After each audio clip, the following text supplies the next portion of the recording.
December 19 அன்று ஏன் ஹனுமான் ஜெயந்தி கொண்டாடப்படுகிறது என்று உங்களுக்கு தெரியுமா? பலர் அறியாத உண்மை என்னவென்றால், ஹனுமான் ஒரே நாளில் பிறந்தவர் அல்ல, கலியுகத்திற்காகவே பூமியில் தங்கியிருப்பவர்.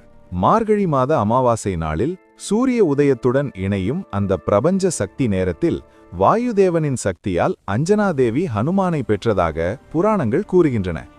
அதனால்தான் டிசம்பர் 19 ஹனுமானின் சக்தி பூமியில் அதிகமாக செயல்படும் நாளாக நம்பப்படுகிறது.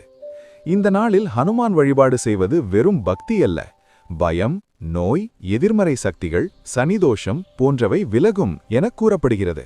ஆனால் உண்மையான ரகசியம் என்னவென்றால், ஹனுமான் ஒரு கடவுள் மட்டுமல்ல, அவர் இன்றும் உயிருடன் உள்ள சிரஞ்சீவிகளில் ஒருவர் என்று பல சாஸ்திரங்கள் சொல்கின்றன.